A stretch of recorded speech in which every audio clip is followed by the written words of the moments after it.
Hi friends, Bev from My Half Acre Homestead here. The video you're about to see is called Don't Panic, Can It? And the reason it's called Don't Panic, Can It? Is because at 5 p.m. yesterday, we just came out of a 69-hour power outage. Now when we first moved here, we had one power outage that was just under an hour in 3 years. In the last 3 months, I've had a 9-hour power outage, a 20-hour power outage, and now a 69 power outage. An additional day without internet. So what this video is about is sharing what I learned in the process of how much I don't know in emergency preparedness. Because emergency preparedness doesn't necessarily mean earthquakes and floods and all that thing. It can mean living in the city in a heat wave and having your power out for 24 hours.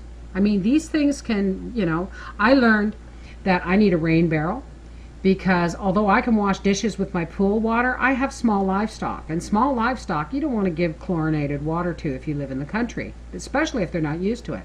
So a rain barrel is a good idea. I learned always to have your dishes done. I did have my dishes done, thank you. But always have your dishes and laundry caught up, because the last thing you want to do is waste precious water that you don't know how long you're going to need to make last on doing dishes and laundry.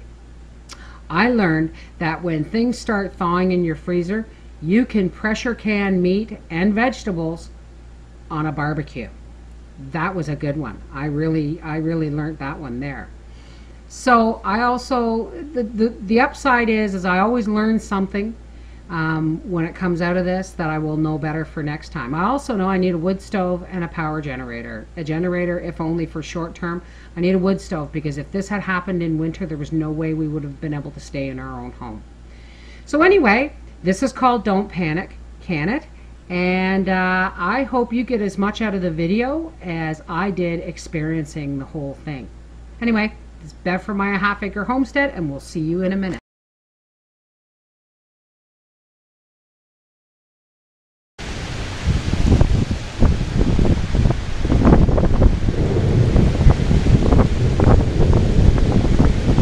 Quite the storm we're having here.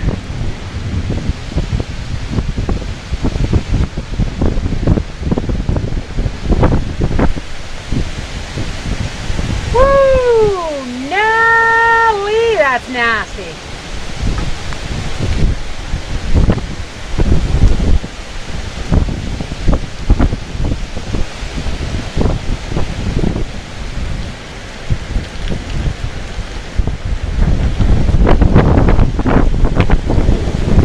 You can see that, but the water coming out of the eavesdrop is going sideways.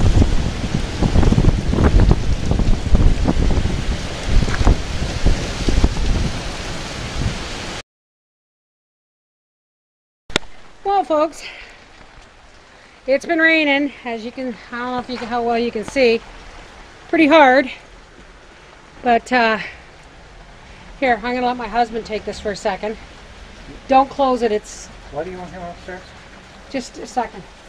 I'm going to put a bucket under the eavesdrop like I did with the other ones because our power is out. And that's what we'll use for dishwater. I don't want to take cool water unless I have to. As you can see, we've been out in the water here. Can't see it, but we had the top of a birch tree come down onto our phone line, so my husband and I had to get out he got out the bow saw, and I'll show you that tomorrow. We have another tree broken down back there. You can't really see it. Tipped, but our power's still out.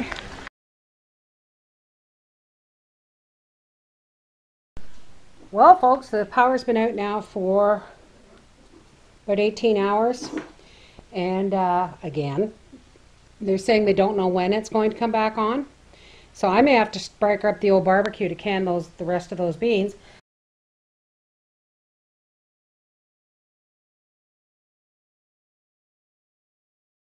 But a good discovery is I discovered that my goat has still got milk.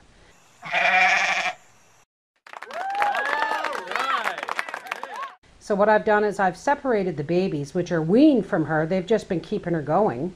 And I milked her and I filtered it, and that's what I got. So I'm good. I just hope the power goes back on, or my husband gets home with some blocks of ice before soon. Be prepared. Well, at least most of the laundry was done and the dishes were done, and so we just functioned as best we can.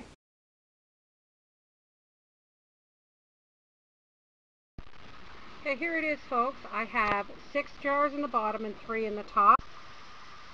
There we go, folks. It's yesterday I canned the beans that I picked on Sunday because we had a power outage. Today is Tuesday, July 19th, 2011, and the reason I'm telling you the date is because in about an hour we'll be 48 hours without power. Now, we don't have a generator yet, hence the word yet, but so far things are doing pretty good. My freezer's holding out. I had to clean my fridge out, but the top layer of the freezer was mostly ground meat and sausage meat, sausages and ground sausage meat, excuse me, and it was thawing out. Now, it was still really cold, still had ice on it, but they're saying the power, they said it was supposed to be back on at 4 o'clock today. Well, actually, they said it was supposed to be on at 5 this morning, or 3 this morning, then 5:30, then 7:30, then 4 p.m. Now they're saying midnight. I no longer trust the information they're giving me. Heck, I didn't trust it yesterday. So what I've done is I'm going to do some more canning. So I'm going to take the opportunity to show you guys what I'm doing. I have cooked the sausage. Now, this is a high salt content ground sausage meat, seasoned sausage meat, and sausages, and I'm going to can them in the pressure canner. So I've cooked those because when it comes to ground meat, you have to pack them in water and you have to cook them first because there's a certain amount of air content. I've got my pressure canner here on the barbecue like yesterday. I have my lids cooking. I have my salt, not that I'm going to need much, but I will put some in. And I have all my jars and my Tatler lids. So, anyway, this is Bev from My Half Acre Homestead, which you know I will be taking you along in the canning process right shortly. All right?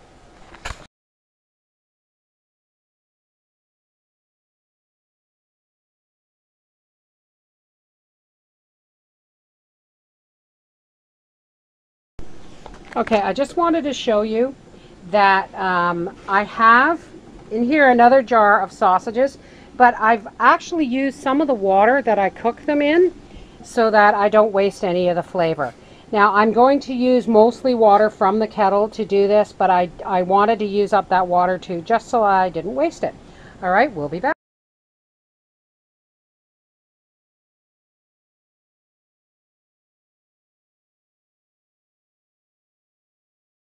Okay, I just wanted to show you that I've put ground meat in here. Now, ground meat, aside from being cooked, has to be broken up.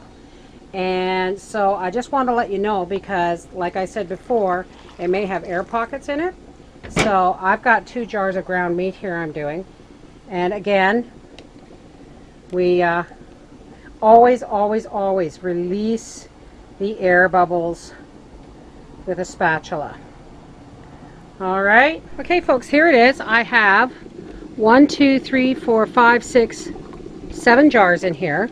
Some quarts, some pints, and I'm going to put the canning lid on. And once again, I'm going to check the hole, make sure it's clear. Oops, wrong. It would help if I put it on the correct way. Lock it down, and then when this comes to a steady stream of steam and vents for 10 minutes, I will be back to put the weight on.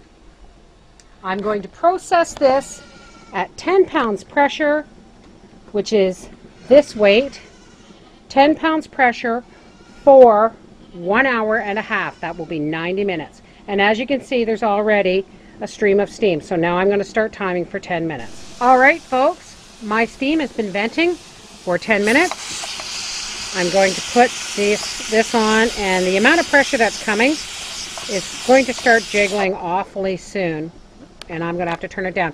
Now today, because I'm still learning how to do this on the barbecue, today I put the grate on because I had trouble controlling the pressure yesterday because it was sitting directly on there.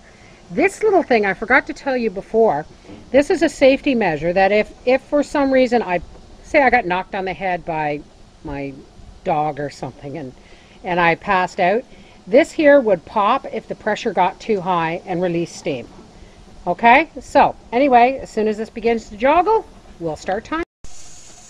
You know, folks, it's one thing to know how to run a pressure canner into canned meat and canned vegetables, but it sure has been a learning experience for me to how to do it in an emergency situation to save your meat when the power goes out. I really hope that we learned this together and that I didn't make this video in vain. Anyway, this is Bev from My Half Acre Homestead. We'll see you when we open the canner tomorrow.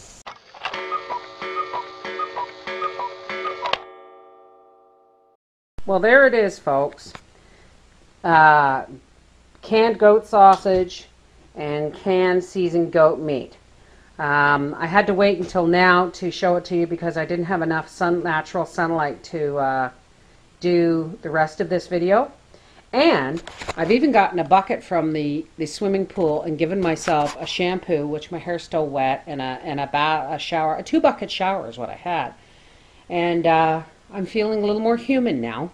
But anyway, this is Bev saying, in a moment of crisis, when crap hits the fan, don't panic, can it.